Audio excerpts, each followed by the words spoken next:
On Friday, November 2nd, a large crowd of community members gathered together at Temple Shalom Emeth for a very somber Shabbat service dedicated to the victims of the shooting that took place at the Tree of Life synagogue in Pittsburg, Pennsylvania.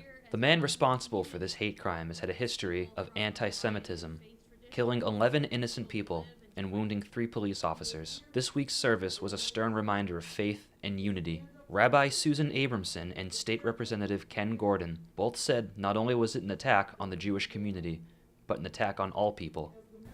It was disbelief. I did not know. I couldn't fathom the fact that this was happening. I kept thinking there has to be some mistake or something. I just could not wrap my head around the enormity of the tragedy when I first heard about it. Not again. I mean, when we heard about it on that Sunday, another shooting, and this time it was a shooting that was motivated by communication that was being passed around in the media. Communication about, as it turns out, a group of asylum seekers who are on Mexico's southern border 1,000 miles away from the United States, and fear that's being mongered for a political purpose. And I thought, sooner or later, something's going to happen, and it did. Having the interfaith come together as one was a comforting feeling for those who attended the service, and served as a reminder that we are one, no matter where a person comes from.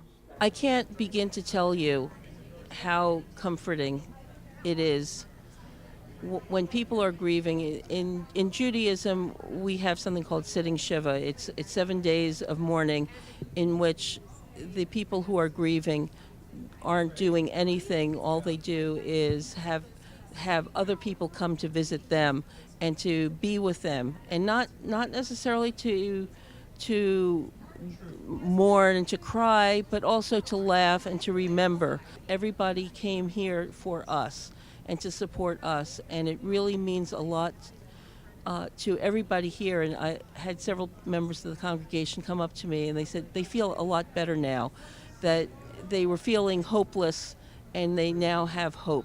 Basically, gatherings like these are tremendously helpful. This is, first of all, how great is this country? A gathering like this is not really possible in many countries, and America is one of them. But by having that, by breaking bread with your fellow, believer from the Jewish tradition, from the Mormon tradition, from the Muslim tradition, the Hindus, the Sikhs, we just have a better understanding of each other. And, in my opinion, we all, at the end of the day, realize that we're all just the same and we want the same thing. Finally, it is important to be friendly with one another and take a stand if we want to put a stop to such hatred and violence.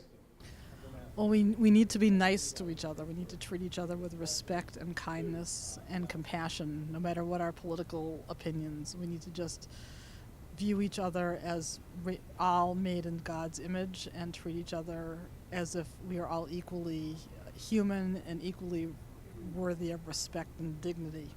If we can just all be nice to each other, and they'll be nice back, and they'll be nice to other people, because if they notice that they're being good from one to another, then maybe the whole world can become just one big community.